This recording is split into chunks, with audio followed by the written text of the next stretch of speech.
nous marchons par la foi. Nous devons savoir que nous sommes co-ouvriers avec Dieu. Et Dieu a besoin de toi, ma sœur. Dieu a besoin de nous. Et comme nous avons besoin de lui.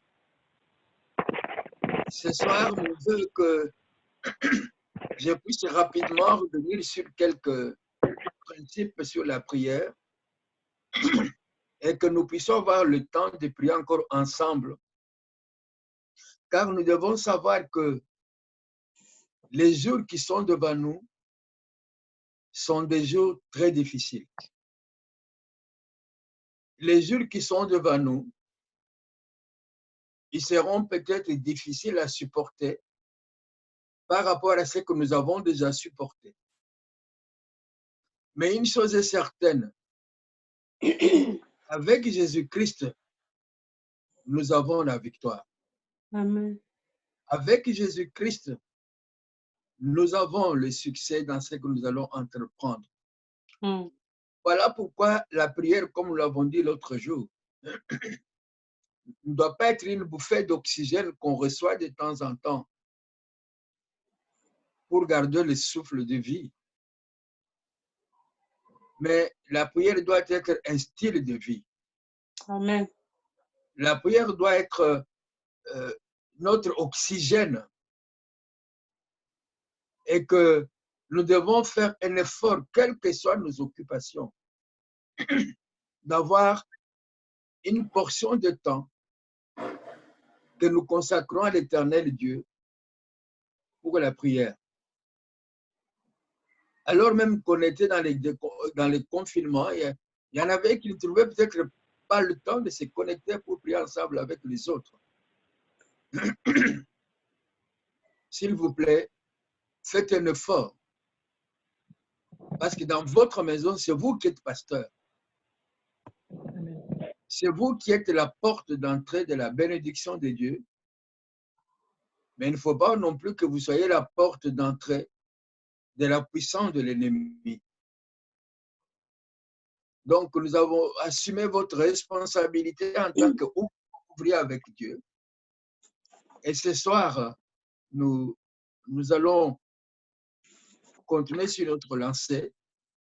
Mais à un certain moment, nous allons nous arrêter en ce qui concerne tout ce qui est principe de prière pour avoir un temps, même 5-10 minutes, pour qu'on prie ensemble et nous supporter les uns les autres et nous encourager les uns les autres. Mais avant toute chose, recommandons ces instants entre les mains de l'Éternel, notre Dieu. Père, nous voici à nouveau devant ton saint trône. Cher Saint-Esprit de Dieu, nous t'invitons. Car sans toi, nous ne sommes rien, sans toi, nous sommes capables de rien. Nous avons besoin de toi qui es l'esprit de vérité, toi qui es la seule lumière qui éclaire la volonté du Père. Toi qui es l'esprit de crainte de l'Éternel Dieu, mais tu es aussi l'esprit de connaissance. Laisse que tu puisses encore nous utiliser ce soir pour que nous soyons entre tes mains un canal par lequel tu vas parler à chacun, à chacune. Nous avons besoin de toi, cher Saint-Esprit de Dieu, pour faire ce que l'Éternel Dieu attend de nous. Je te recommande ce soir chacune de tes servantes, chacun de tes serviteurs qui a répondu à ton invitation. Laisse que quand il quittera cette réunion, qu'il soit transformé, qu'il soit restauré en lui et qu'il soit énergisé pour continuer la lutte, car le chemin est encore long. Amen. Laisse que toute gloire te revienne à toi, seul Seigneur, notre Dieu. Au nom de Jésus, Amen. Amen. Amen. Amen. Bien-aimés, nous avons vu dimanche, je crois, la responsabilité, dimanche, mardi, c'est plus la responsabilité qui est la nôtre dans la vie de prière. Rapidement, nous avons vu ensemble quel était le plan originel de Dieu quand il t'a créé. Il a créé Adam. Nous étions dans Adam. Il lui a donné la domination. Et ce qui est arrivé après, comment Jésus a restauré cette domination et comment Dieu compte sur l'homme, c'est une décision qu'il a prise unilatéralement. C'est une décision qui montre le principe qui gouverne sa création. Il a laissé la terre à l'homme, donc à toi et à moi, pour qu'il puisse la dominer, pour qu'il puisse la diriger, pour qu'il puisse la piloter. Il a dit, faisons l'homme à notre image, selon notre ressemblance, et il continue en disant qu'il domine. Dieu n'a pas dit, faisons l'homme afin que nous dominions, c'est-à-dire que l'homme et nous puissions dominer, non, dit qu'il domine. Donc, en donnant la domination à l'homme, l'Éternel Dieu s'est volontairement exclu de la domination, de la gestion des choses de la terre. Juste encore rappelle ce verset dans le psaume 8 qui nous dit « Tu l'as fait de peu inférieur à Dieu ». Donc, en parlant de l'homme. Donc, l'homme ici, ce n'est pas une notion distrait, enfin abstrait, pardon, non. L'homme ici, c'est toi, c'est moi. Il t'a fait, il m'a fait, il nous a fait de peu inférieur à Dieu. Et il nous a donné la domination. Donc, Dieu n'a pas partagé la domination de la terre avec l'homme. C'est volontairement qu'il a décidé que ces dominations, que ce soit l'homme qui l'assume. Et nous avons vu aussi que Dieu n'a pas créé des robots. Il a voulu une famille, des hommes, des filles et des fils, avec lesquels il vit en communauté en commun, avec lesquels il a une relation, avec lesquels il a une communion. Et nous avons vu toutes ces choses-là. Et je voudrais ici rappeler quelques principes qui nous disent notamment que l'autorité légale, je dis bien légale, parce que nous savons qu'il y a des choses illégales qui se font à côté de ce qui est légal. Par exemple, l'ennemi n'a pas le droit légal de venir dans ta vie, à moins que toi, tu lui en donnes l'autorisation. Donc, nous disons ici que l'autorité légale de dominer la terre n'a été donnée qu'à l'être humain, donc un être physique. Donc, légalement, c'est l'homme qui doit dominer. C'est l'homme qui a l'autorité. Comme je l'ai dit dans mon introduction, l'Éternel Dieu s'était exclu volontairement de la structure d'autorité légale sur la terre. Et l'homme est donc devenu le représentant de Dieu sur la terre. Et nous avons vu aussi que l'homme, il est esprit, mais il a aussi un corps physique. Par conséquent, seul un esprit doté de corps physique a le droit de régner légalement, une fois de plus, sur la terre. Tu es esprit, mais il faut avoir un corps. Parce que si tu n'as pas de corps, tu n'as pas le droit de régner sur la terre. Ça veut dire que tout esprit sans corps est illégal sur la terre. Si nous comprenons ces principes-là, nous allons voir même que dans nos prières, surtout dans les combats spirituels, parce que l'ennemi connaît ces choses, mais c'est nous qui ne les connaissons pas. Alors, il profite de l'ignorance pour exercer l'autorité dont il n'est pas investi. Donc, un esprit sans corps physique est illégal sur la terre. Voilà pourquoi le démon, l'ennemi, il cherche à s'incarner même dans un animal, même dans un chien. Pourquoi? Parce qu'il veut se manifester sur la terre. Donc, très important, sur la terre, rien ne peut se passer sans l'autorisation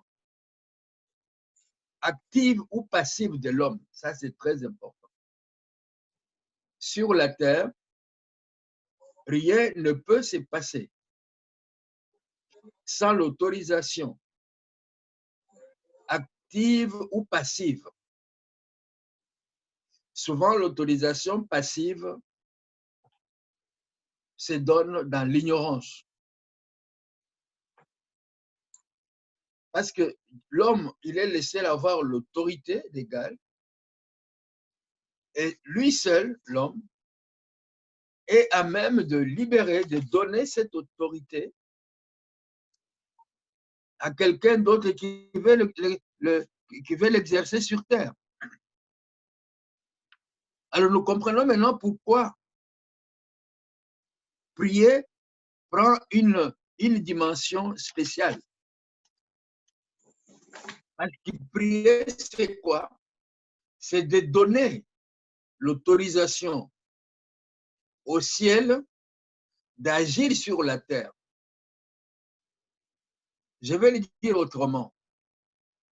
Ne pas prier veut dire refuser l'autorisation au ciel d'agir sur la terre. Mais sans le savoir, mais c'est de donner aussi une autorisation d'une façon passive. Nous avons parlé de l'autorité active ou passive, parce que vous devez savoir qu'en esprit, il n'y a pas de tiers milieu. Ou c'est la lumière, ou c'est les ténèbres. Quand il n'y a pas de lumière, c'est les ténèbres que l'on a. Quand on n'a pas de ténèbres, c'est la lumière que nous avons. Donc, nous comprenons que quand nous prions, nous empêchons les ténèbres de régner. Nous empêchons les ténèbres d'exercer l'autorité parce qu'ils ne l'ont pas. Mais par contre, nous donnons le feu vert au ciel d'agir dans nos vies. Vous comprenez maintenant ce qui peut vous arriver quand vous ne priez pas. Vous comprenez maintenant pourquoi, pardon, comment vous avez, sans le savoir, donné l'autorisation aux ténèbres d'agir dans votre vie. Alors, nous continuons sur le rappel de ces éléments. Parce que si vous ne priez pas, comme je vous l'avais dit l'autre jour, les gens qui disent, bon voilà, que Dieu lui-même fasse. Non? Zambé moko asal. Makambo ngone tikela Zambé. Yesu moko ya kosal. Non, Jésus ne viendra pas faire, mais quelqu'un d'autre viendra le faire, qui n'est pas Jésus. L'Éternel Dieu ne viendra pas le faire, mais quelqu'un d'autre viendra le faire. Et c'est ça, c'est cette ignorance-là qui donne, sans le savoir, l'autorisation légale aux ténèbres d'agir dans la vie des enfants de Dieu. Nous allons lire quelques versets pour mieux comprendre ces principes. Voyons dans l'évangile de Jean, Jean chapitre 10, versets 1 et 2. Jean 10, versets 1 et 2. Il est écrit ceci. En vérité, je vous le dis, celui qui n'entre pas par la porte dans la bergerie, mais qui monte par ailleurs, est un voleur et un brigand. Mais celui qui entre par la porte est le berger des brebis. Donc, ça sont les paroles de Jésus. Il parle à ses disciples en leur disant notamment ceci. L'accès légal, l'accès qui donne l'autorité, c'est la porte légale, c'est la naissance physique. Comme nous l'avons dit, que seul l'être humain, seul vous et moi, nous avons cette autorité de gérer, de gouverner, de dominer, de piloter, d'administrer la terre, d'administrer les dossiers, les affaires de la terre. Les anges n'ont pas cette autorité-là. Ils ne le peuvent pas non plus. L'ange ne viendra jamais sur terre pour prêcher l'évangile. Rappelez-vous le cas de Corneille dans le livre des Actes, chapitre 2. Corneille, Dieu a entendu ses prières, il va envoyer un ange, mais ce n'est pas l'ange qui va prêcher la bonne nouvelle à Corneille. L'ange va dire à Corneille, écoute, moi je n'ai pas l'autorité. Mais il dit, mais il y a quelqu'un qui s'appelle Pierre. Envoie les gens les chercher à Joppé pour qu'ils viennent vous dire ce dont vous avez besoin. Mais n'oublions pas aussi que si cet ange est descendu vers Corneille, c'est à cause de ses prières. Ce n'est pas par hasard qu'il soit descendu. Donc, vous ne pouvez pas non plus envoyer le Saint-Esprit. Non, mais le Saint-Esprit a besoin d'un corps pour agir. Alors Jésus continue en disant, celui qui n'entre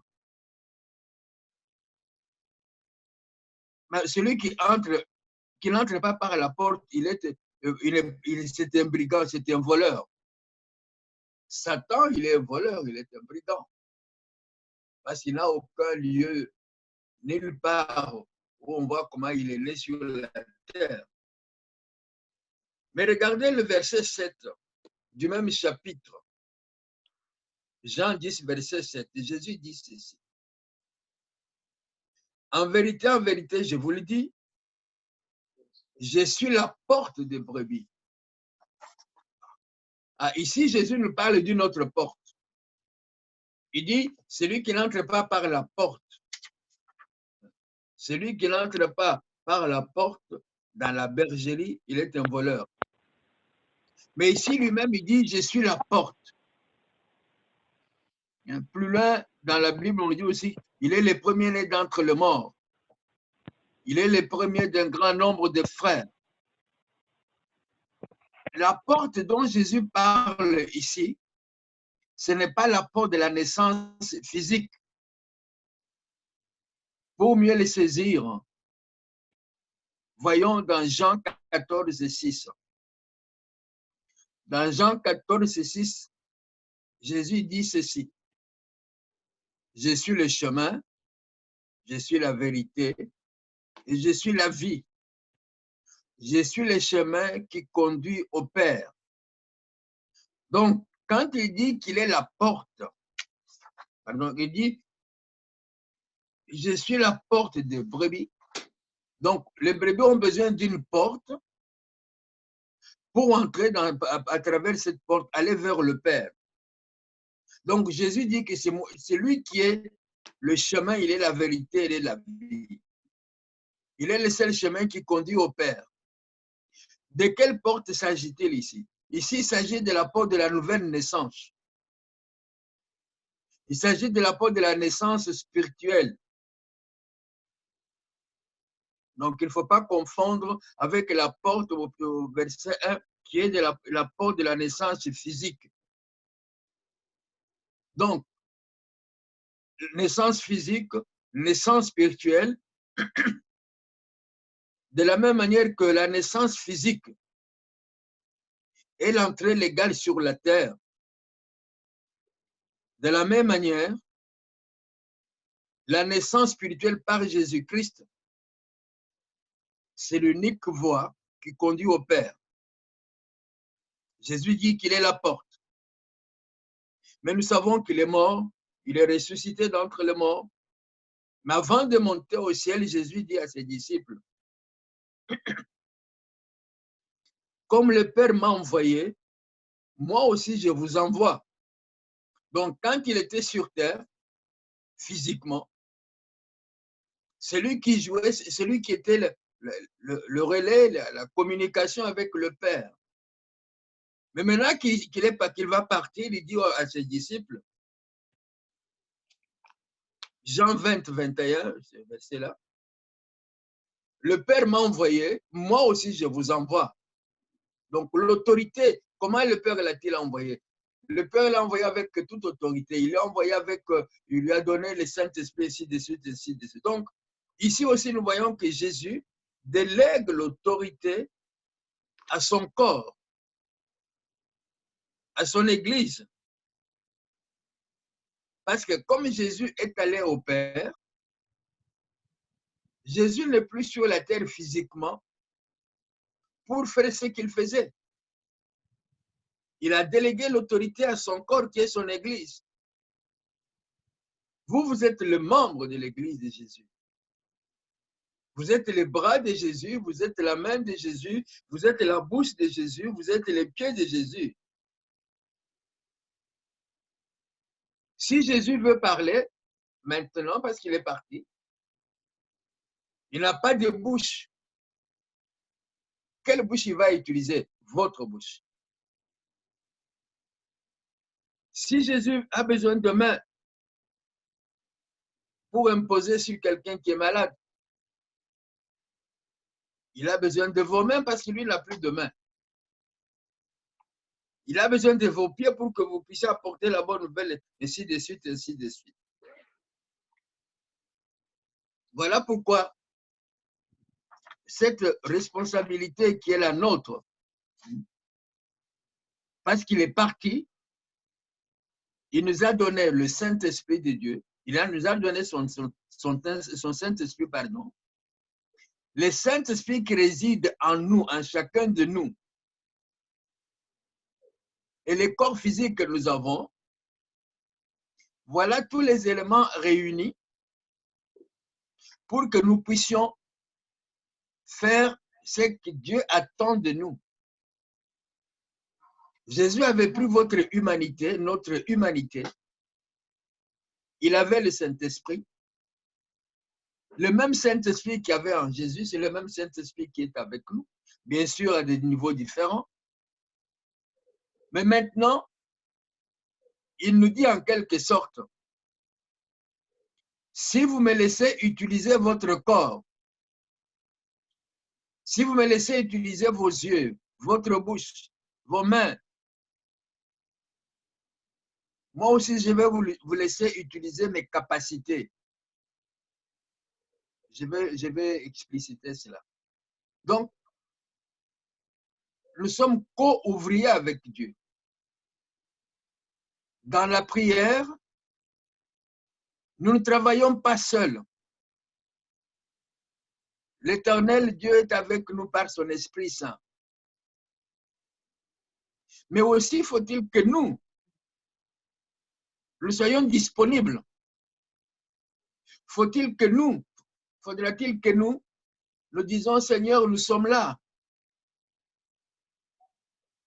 Alors, si nous sommes là disponibles pour lui, lui va nous laisser utiliser ses capacités. Lui va nous laisser démontrer, faire valoir sa gloire et son autorité sur la terre. Parce que Dieu ne travaille qu'avec des gens qui sont disponibles et qui sont en communication avec lui. Alors, si vous n'êtes pas disponible pour la prière,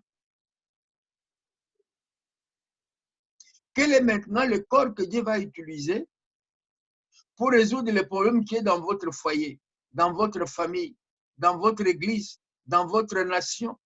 Il a besoin d'un corps. Et si ce corps est disponible, parce que son esprit est en vous, il vous dit, bon, parce que vous êtes disponible, parce que vous êtes en communication, vous êtes en communion avec moi, je vais vous laisser utiliser mes capacités. Je vais vous laisser utiliser la puissance du Saint-Esprit de Dieu qui est en vous. Donc, vous voyez, c'est facile de dire que il est mon quoi ça là. Non, c'est vous qui devez faire. C'est vous qui devez prendre votre responsabilité et agir. Alors, je voudrais rappeler quelques informations parce que je voudrais vraiment qu'on ait un peu de temps pour prier. Je m'arrête là au point de vue exposé. C'est juste pour rappeler les principes que nous avons vus, que nous connaissons maintenant, les principes qui nous permettent de prendre conscience de l'autorité, de la responsabilité qui est la nôtre. Il est important que nous connaissions les choses suivantes que je vais vous dire. Nous avons vu que l'ennemi Satan et les démons n'ont pas l'autorité légale de venir sur la terre pour exercer leur volonté. C'est ainsi que le diable, il a utilisé le serpent. Pourquoi? Pour faire échec à la volonté de l'Éternel Dieu. Parce que chaque fois que le diable recourt à un corps physique, ce n'est pas pour son plaisir.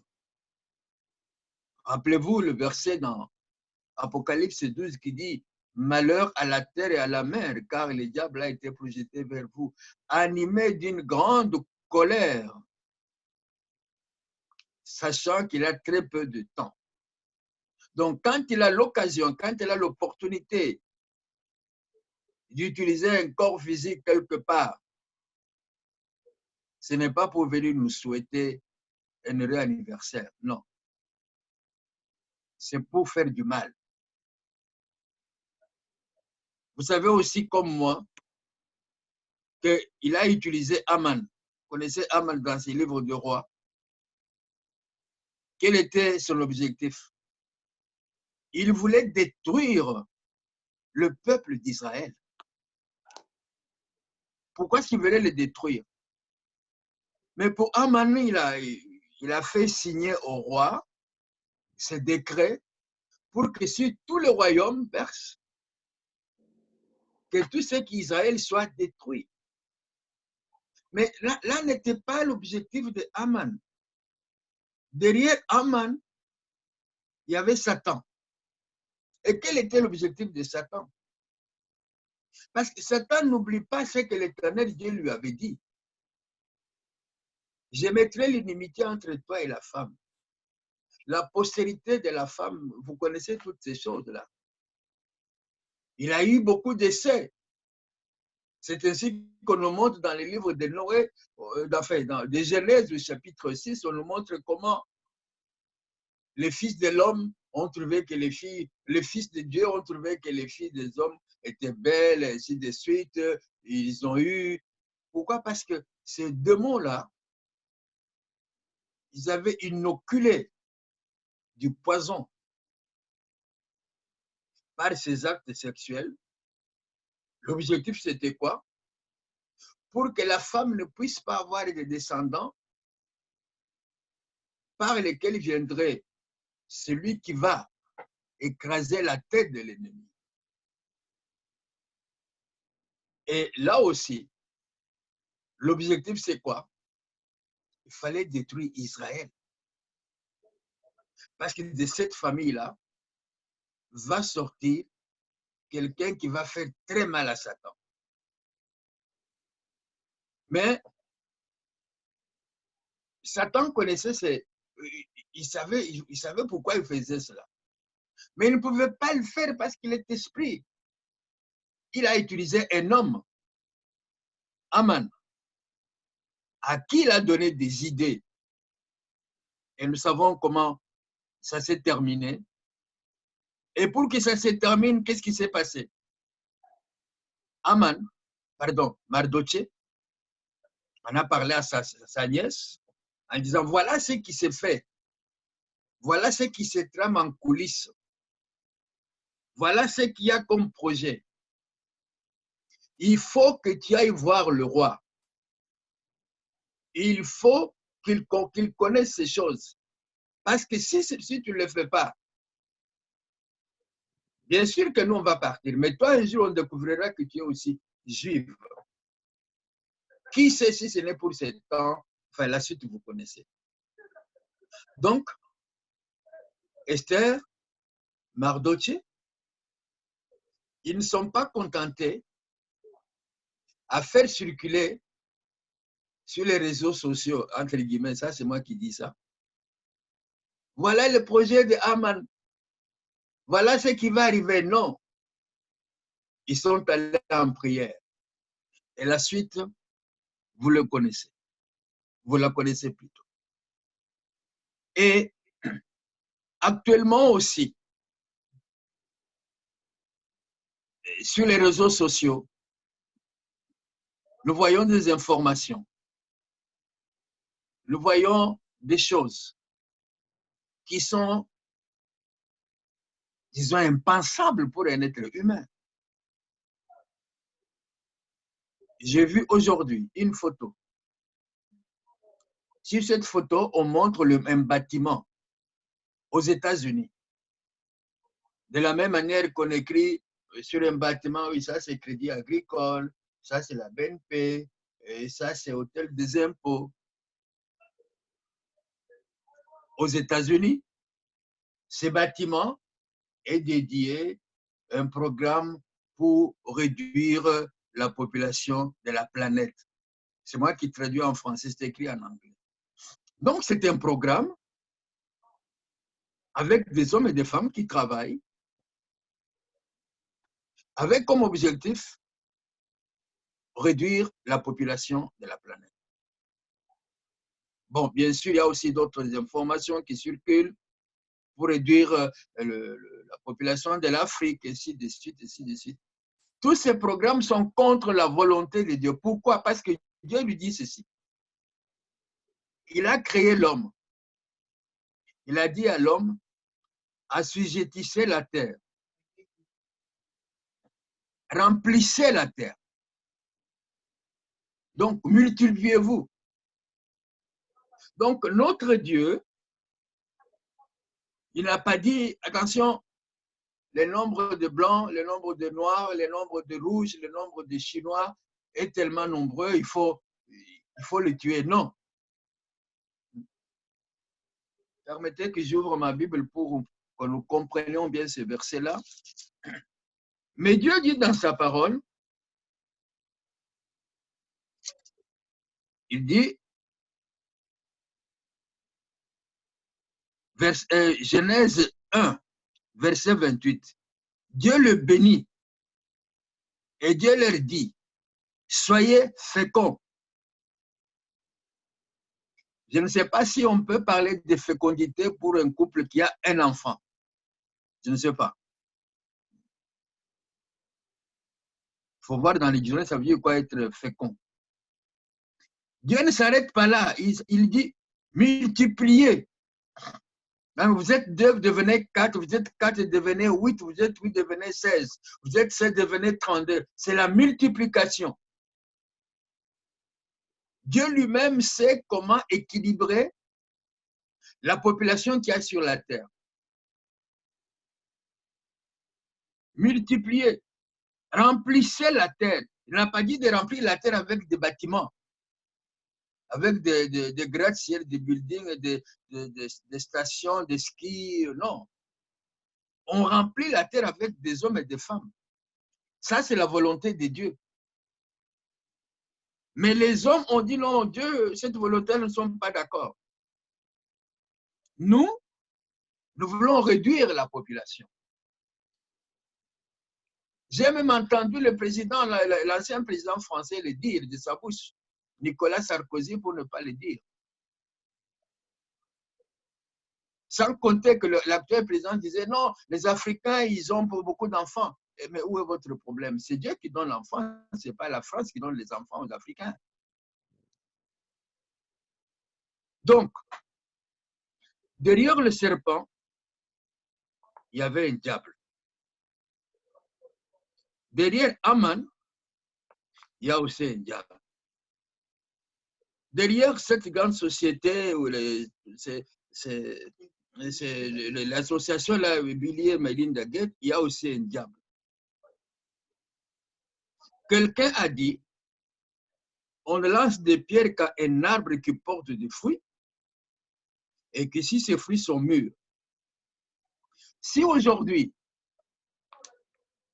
le diable a utilisé ces gens pour nous lancer des pierres, c'est que le fruit est mûr quelque part. Vous et moi, nous pouvons ne pas savoir qu'il y a un fruit qui est mûr, mais l'ennemi le sait. L'ennemi le sait, comme il savait pour Aman avec Mardochée, comme il savait aussi pour les autres, disons même pour Daniel. Alors, l'ennemi veut en quelque sorte faire en sorte que le dessein de Dieu, la volonté de Dieu ne se puisse pas s'accomplir ni pour l'Afrique ni pour le monde. Il a décidé de s'élever contre ce plan-là. Alors, ce soir, il est important que nous sachions que si nous ne levons pas, Dieu ne va pas s'élever. Si nous ne nous prions pas, Dieu ne va pas prier à notre place. Si nous ne disons pas non à ces démons-là, le démon ne va pas s'arrêter à notre place. L'Éternel Dieu était avec Daniel parce que Daniel a vu, à travers les écrits de Jérémie, que la captivité de Babylone, la captivité, l'exil à Babylone devait prendre fin. C'était prévu, mais il fallait la prière. Si Daniel n'avait pas prié, la captivité n'allait pas prendre fin. Il y a un dimanche, nous avons vu que si les 4 lépreux ne s'étaient pas levés, Dieu n'allait pas se lever non plus. C'est bien de faire circuler l'information. Oh, il y a telle société. Oh, Billy Gates a dit ceci. L'information que Mardochée a reçue, il a réagi en tant qu'un homme de Dieu. L'information que Daniel a reçue, il a reçue en tant qu'homme de Dieu. Mais l'information que nous recevons, nous ne la recevons pas pour en faire un sujet de conversation et se dire, mais vraiment, c'est dommage, mais pourquoi est-ce qu'ils font ça? Non. Dieu nous donne cette information, Dieu nous révèle ces choses, c'est pour que nous fassions quelque chose.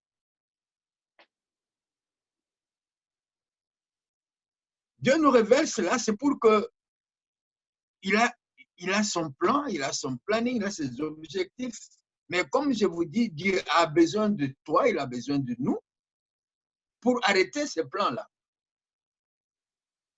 Et je vais vous, rapidement, je n'aurai pas le temps d'aller en détail en ce qui concerne ces groupes.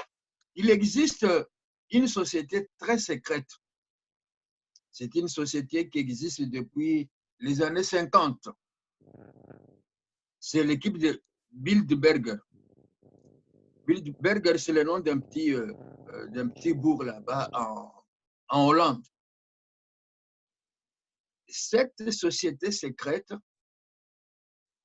est composée des hommes éminents. Quand je dis éminents, ce ne sont pas des hommes qui sont publics. Il y a des hommes qui ont beaucoup d'argent. Il y a des philosophes. Il y a des chefs d'État. Il y a des princes. Il y a des reines.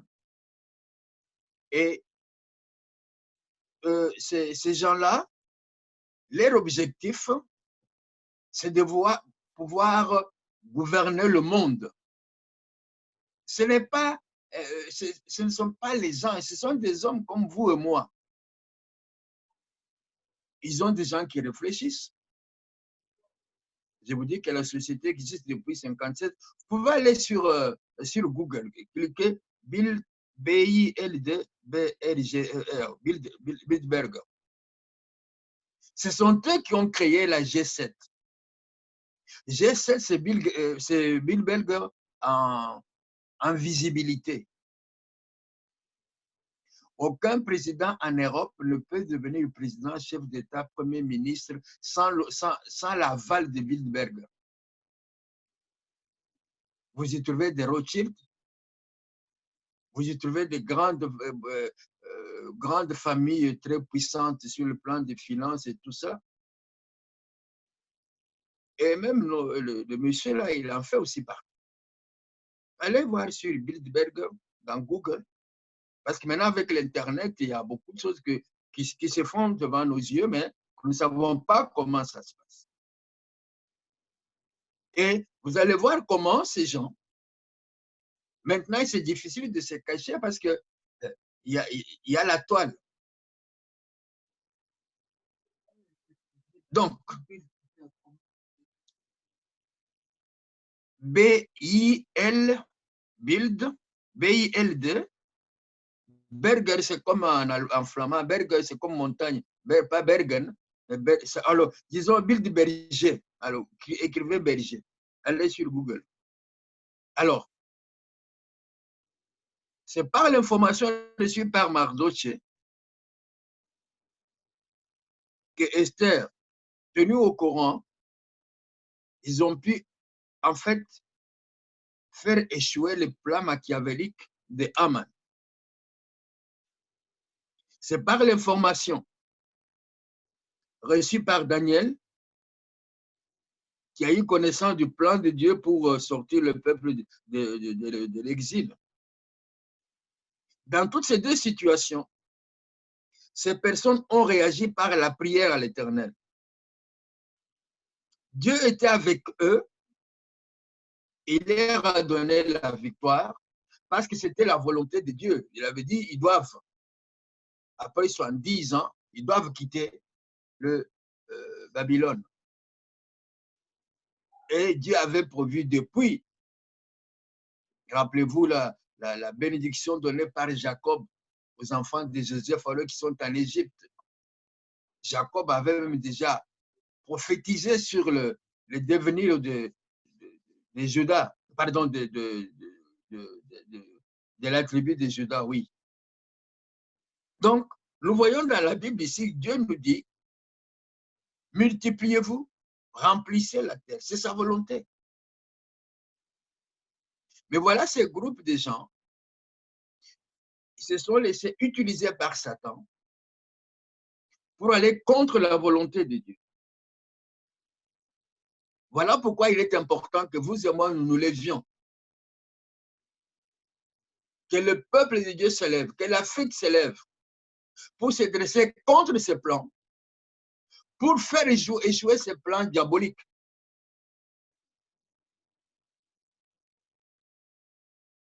Nous n'allons pas,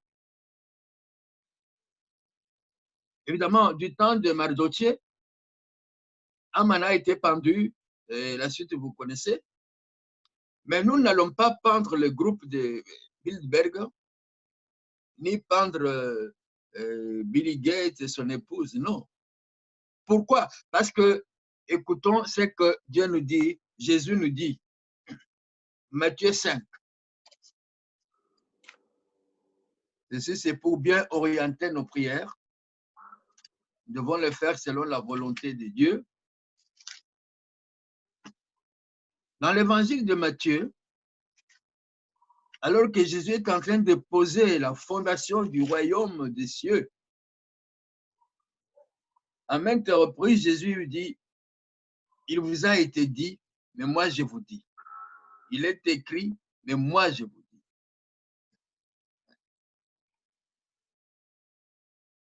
Alors, Matthieu au chapitre 5, verset 38, pardon. Vous avez appris qu'il a été dit, œil pour œil et dent pour dent. Mais moi, je vous dis.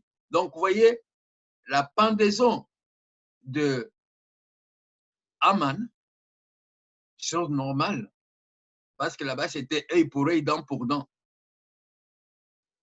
Mais dans la nouvelle, dans le royaume maintenant, dans la nouvelle alliance, Jésus nous dit, verset 43, vous avez appris qu'il a été dit, tu aimeras ton prochain et tu haïras ton ennemi.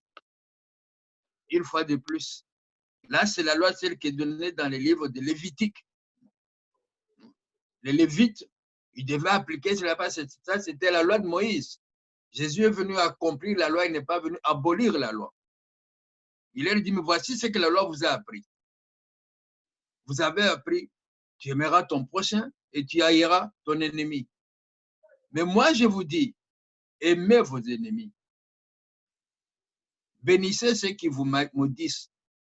Faites du bien à ceux qui vous haïssent et priez pour ceux qui vous maltraitent et qui vous persécutent, afin que vous soyez fils de votre Père qui est dans les cieux, car il fait lever le soleil, il fait lever son soleil sur le méchant et sur le bon, il fait pleuvoir sur les justes et sur les injustes.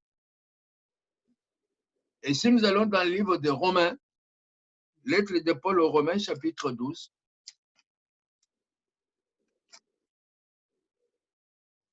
je donne ce passage, c'est pour que notre prière puisse être fondée, basée, articulée.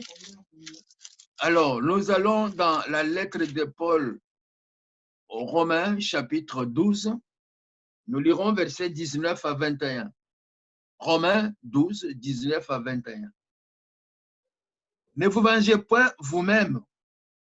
Donc, vous voyez, même si nous savons qu'il y a... Quand vous irez voir cette société qui n'est plus secrète parce qu'on sait maintenant tout ce qu'ils font, mais il y a beaucoup de choses qui sont... Leurs délibérations ne sont pas divulguées. Enfin, vous irez voir ça aussi sur l'Internet. Ne vous vengez point vous-même, bien-aimés, mais laissez agir la colère. Quelle colère? C'est sous-entendu la colère de Dieu. Mais la colère de Dieu ne peut pas agir sur ces personnes-là, sinon on ne prie pas. Il a dit là-bas, priez pour vos ennemis, bénissez, ne maudissez pas. Il dit, mais laissez agir la colère, laissez agir Dieu, car il est écrit, à moi la vengeance, à moi la rétribution, dit le Seigneur. C'est à Dieu qu'il appartient de nous venger. Si ton ennemi a faim, donne-lui à manger. S'il a soif, donne-lui à boire. Car en agissant ainsi, tu amasseras des charbons ardents sur la tête. Ne te laisse pas vaincre par le mal, mais surmonte le mal par le bien. Donc, voilà pourquoi nous devons prier. Nous allons prier pour ces gens-là. Celui que nous connaissons le mieux, c'est Billy et Melinda Gates. Les autres, nous ne connaissons pas leur nom, ça s'appelle groupe ou équipe Bilderberg. Nous allons prier pour que non seulement eux, là je vous donne maintenant les intentions de prier comme on va le faire. Peut-être qu'on n'aura pas fini, mais même quand nous prions les autres fois, nous devons nous rappeler de cela. Et ils ont des laboratoires, où ils financent les laboratoires, qui font des recherches pour produire des virus pour tuer les hommes, pour produire les vaccins à inoculer aux enfants de Dieu. Mais nous pouvons prier pour que que l'esprit de confusion vienne dans ces laboratoires. Ils avaient des formules et que par la puissance du Saint-Esprit, que toutes ces formules puissent maintenant être complètement, disons, pas détruites, mais et se trouver sans dessus de ceux qui ne comprennent plus ce qu'ils sont en train de faire. Parce que vous et moi, nous pouvons demander que le ciel envoie une équipe d'anges. Rappelez-vous l'histoire de Josaphat, attaqué par 3 tribus. Et quand Josaphat et Israël ont prié, l'Éternel a envoyé la confusion dans le camp de l'ennemi. Les gens de la montagne de Séir, vous connaissez ces choses-là parce que vous lisez la parole de Dieu, je l'espère. 2 tribus d'abord se sont liguées contre la 3e. Ils ont décimé la 3e. Parce que la veille, suite à la prière et à la prophétie qu'ils ont reçue, l'Éternel a dit à Josaphat, toi descends dans la vallée demain matin, tu vas voir ce que moi je vais faire. Qu'est-ce qui s'est passé? Les 2 tribus se sont liguées pour combattre les Édonites. Quand ils l'ont achevé, et qui étaient des alliés, sont devenus des ennemis. Ils se sont maintenant entretués et le butin était là sur les champs de bataille. Et pendant ce temps-là, le roi Josaphat était là avec son armée, il regardait. Il n'a même pas une bête, une simple flèche, il n'a lancé. L'Éternel a combattu pour lui. Il est le même hier. Il est le même aujourd'hui. Il est le même éternellement. S'il a pu combattre pour Josaphat et Israël, mettre la confusion, envoyer un esprit de confusion chez ses adversaires qui voulaient nuire au peuple de Dieu, c'est même Dieu est capable d'envoyer les anges à l'esprit de confusion dans tous ces laboratoires diaboliques pour que leurs formules, les informations qui se passent les uns les autres, qu'il y ait une confusion totale. Qu'il y ait une confusion totale et que ce qu'ils espèrent produire, ou des virus, ou des vaccins, ou quoi que ce soit, que cela n'aboutisse pas. Bien aimé, c'est possible. Moi, j'y crois. Et c'est pour ça que nous allons prier ce soir. C'est pour ça que nous allons prier ce soir. Nous allons prier pour ce monsieur-là, Billy Gates et sa femme, parce que ces gens-là, au départ, ce sont des êtres qui ont l'image de Dieu. Ils ne connaissent pas Dieu. Mais nous allons prier que le Saint-Esprit de Dieu les touche. Le Saint-Esprit qui t'a touché toi pour que tu te convertisses. Parce que la Bible dit qu'il a mis à chacun donné une portion de foi. Ne vous imaginez pas que Billy Gates, en tant qu'Américain, n'a jamais entendu la parler de Jésus. Si.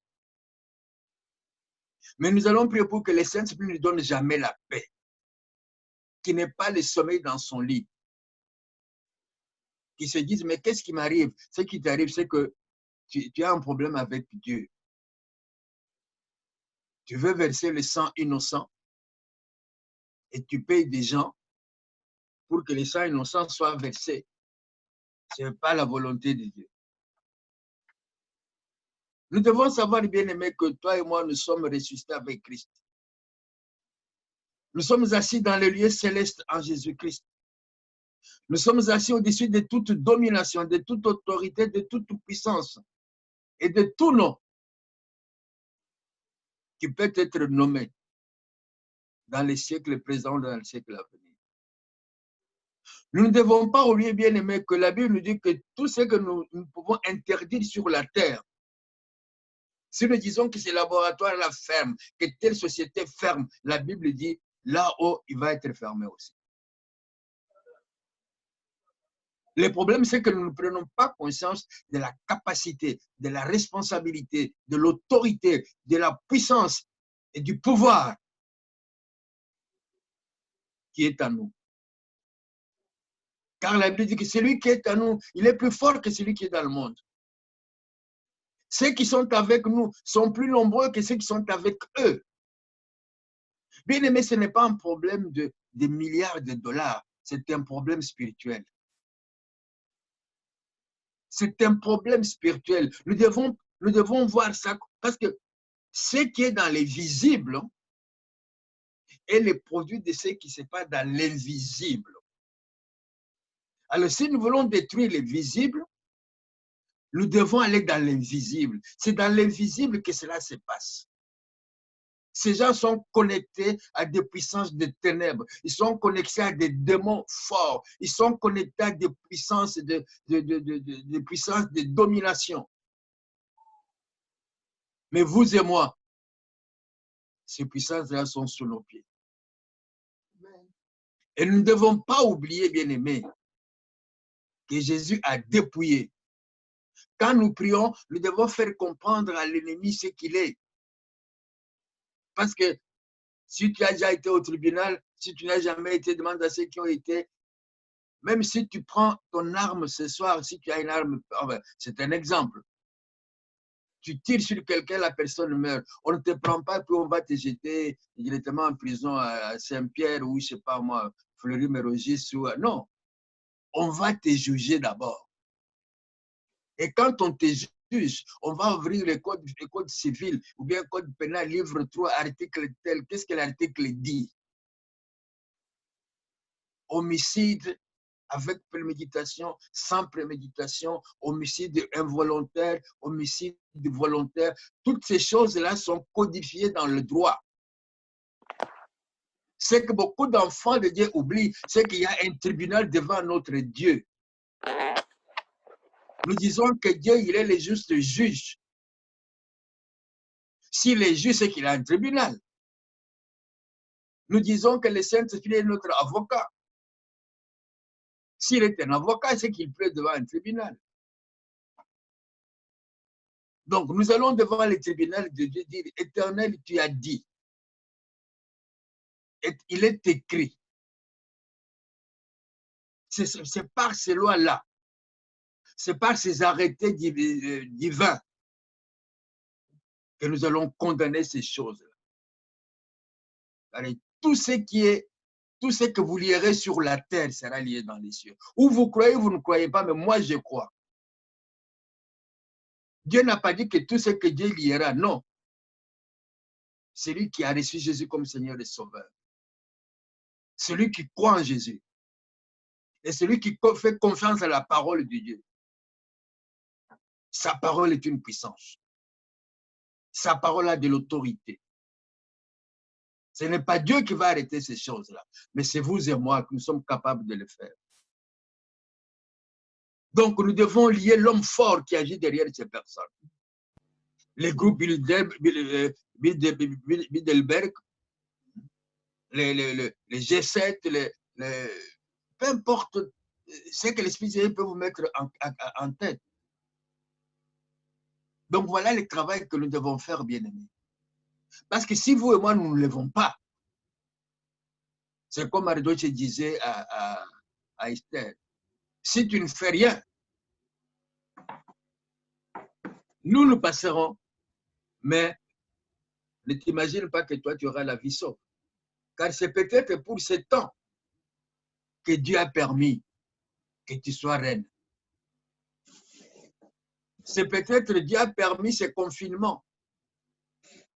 Même si de confinement il y a, mais Dieu a permis ce temps pour que nous, ces enfants, nous découvrions la vérité et que nous sachions comment prier pour arrêter ceux qui veulent détruire le monde parce qu'ils trouvent que le monde est très populeux, alors que le Créateur du monde a dit multipliez, assujettissez la terre.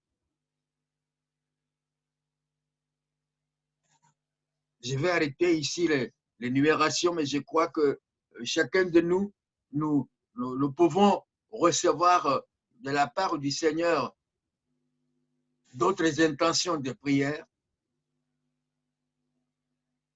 Mais pour le temps qui nous reste, bien-aimés, nous allons d'abord élever notre voix.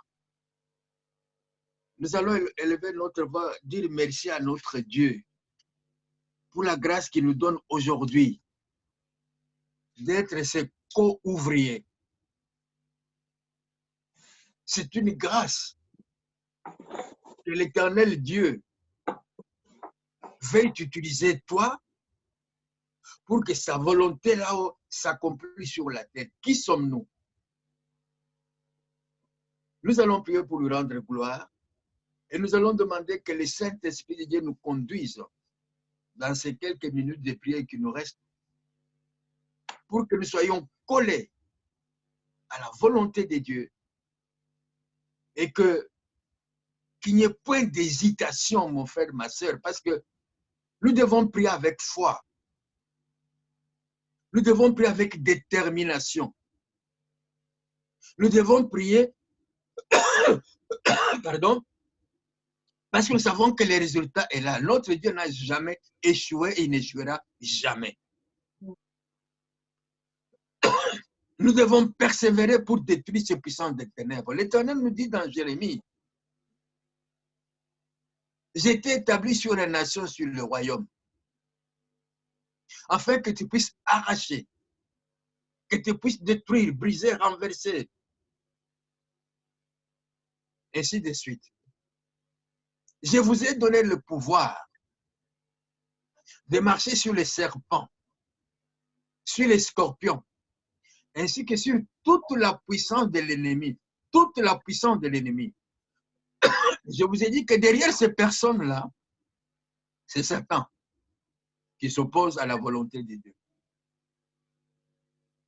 Toi et moi, nous avons le pouvoir de marcher sur toute cette puissance-là. Et rien ne pourra nous nuire. Élevons d'abord notre voix, remercions le Seigneur et demandons que le Saint-Esprit nous accompagne dans ce temps de prière. Élève ta voix, prie, remercie le Seigneur notre Dieu. Prions dans le nom de Jésus. Père notre Dieu, nous te bénissons. Notre Dieu, nous te disons merci. Merci car qui sommes-nous pour que toi, de toute la terre, de tout l'univers, créateur de toutes choses,